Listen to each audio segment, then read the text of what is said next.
Hey everyone, and welcome back to The Explainer. I am absolutely thrilled you're joining us today. We are going to be breaking down this really fascinating framework called the 7 Pillars of Lasting Wealth.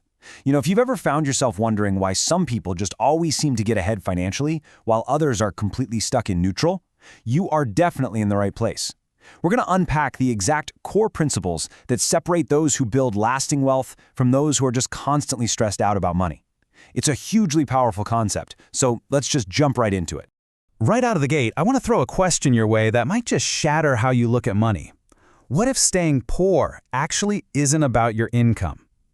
We are so conditioned to believe that the ultimate fix for any financial struggle is just, making more money. But really think about it. Every single day, millions of people bust their backs, they clock their hours, and they earn steady, sometimes really large paychecks. And yet, they still find themselves totally struggling to make ends meet when the end of the month rolls around. To really drive this home, let's look at a stark contrast. On the left, you've got someone pulling in a really high income, but they're still struggling, living paycheck to paycheck, completely stressed out. But then on the right, we have someone earning a similar or maybe even lower income, but they are consistently building wealth, padding their savings, and investing. The difference between these two realities? It's not luck. It's definitely not magic. It is entirely about daily habits and the little decisions we make. Okay, let's dive into this. Here is our roadmap for uncovering the 7 biggest money mistakes and exactly how to fix them. First up, the great income illusion. Second, escaping the ego trap. Third, protection and unseen growth. Fourth, taking back financial control. And finally, the best time is today. All right, let's kick things off with Section 1, the great income illusion. To really dismantle these money myths, we have to completely redefine what wealth actually is. True wealth is simply what remains in your bank account and your investments after the bills are paid. It is absolutely not what people see. Society trains us, right? We're trained to look at the flash, the expensive clothes, the luxury cars, and we call that wealth. But guys, that's a total illusion. True wealth is all about financial freedom. It's that quiet, amazing comfort of having resources tucked away rather than constantly trying to project an image. Moving right along to Section 2, escaping the ego trap. Now, what's really interesting about this slide is how perfectly it captures mistake number 1, lifestyle inflation. On the left, we see what almost everyone does. As soon as their income goes up, boom, their expenses immediately go up too. You get a raise, and instantly you upgrade the car, you get the new phone, you move to a pricier apartment. But look at the actual wealth-building habit on the right. Instead of inflating your lifestyle, you boost your savings and investments first. True wealth is built by keeping more of what you earn, not just earning more so you can spend it all. And man, that leads us right into mistake number 2. Too many people buy things they don't need with money they don't have to impress people who don't care. Ouch, right? But it hits hard because it's just so incredibly common. This is the ultimate warning against using your money as a prop to impress others.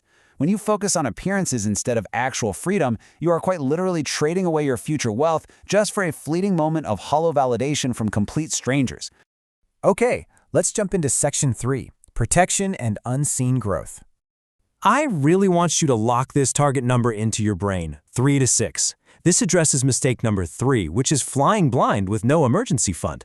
Look, the reality is unexpected stuff happens to all of us. It's a mathematical certainty. A sudden medical bill, the car breaks down, or maybe a job loss. These things can completely destroy your finances if you aren't prepared. You absolutely must build an emergency fund with at least 3 to 6 months of living expenses.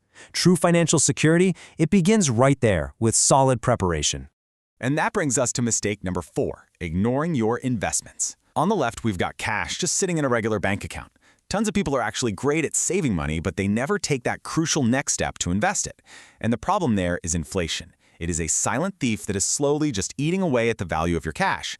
But contrast that with the right side, investments, growing over time. Investing lets your money grow exponentially through the magic of compound interest. The earlier you start harnessing that power, the more massive your results are going to be. Moving into Section 4, taking back financial control. Mistake number 5 is a huge one. Living on credit cards. High-interest credit card debt can literally trap you for years if you're using it to finance a lifestyle you just can't afford yet. Now, don't get me wrong. Credit cards can be fantastic tools, but they become wildly dangerous when they're mismanaged. When you carry a balance, that high interest starts working against you just as powerfully as compound interest works for you. The whole trick is to use credit responsibly and pay those balances off in full every single time if you can. So the crucial point is, how do we fix mistake number 6, which is having zero clue where your cash is going? If you don't track it, you can't control it. The fix is actually pretty straightforward. First, you got to track every single dollar, and you need to be super meticulous about this for at least 1 full month. Once you sit down and look at the data, you're going to spot all this money just disappearing on small, totally unnecessary purchases. Honestly, you'll probably be shocked. But ultimately, this leads to gaining total control through awareness. That awareness is the exact key to controlling your financial destiny. Finally, we reach section 5. The best time is today. Mistake number 7 is waiting for the perfect time. And honestly, this is the ultimate boss of financial failure. The best time to start was yesterday. The second best time is today. Far too many of us fall into the trap of saying, well, I'll start saving when I get that promotion, or I'll figure out investing next year, or I'll budget later. Here's the harsh truth. There is never a perfect time. Waiting is just a decision to stay stuck. You've got to take action now. Let's do a really rapid recap of the core habit shifts you need to fix these 7 mistakes. Ready? You need to avoid lifestyle inflation. Stop spending just to impress people who don't care. Get that 3 to 6 month emergency fund built, invest so you can leverage compound interest, pay your credit cards in full, track your daily expenses, and finally, stop waiting. Small, smart financial decisions repeated day in and day out are what create massive, life-altering results over time. And this brilliantly illustrates our core thesis today. Your financial future is not determined by your income, it is determined by your habits. You absolutely do not need to be rich to start making smart money choices. You literally just need to start. Think of it this way. Your income is just a tool, but your habits, those are the master craftsmen that actually build your wealth. I want to wrap up our explainer today by leaving you with this really start question. Which of these 7 mistakes will you fix today? Seriously, look inward for a second. Which of these have you been guilty of in the past? Drop a comment below because I would absolutely love to read your commitments. Remember, your financial future is entirely in your hands, and it starts right now. Thank you so much for learning with me today. Keep focusing on those positive habits, and I will catch you on the next explainer.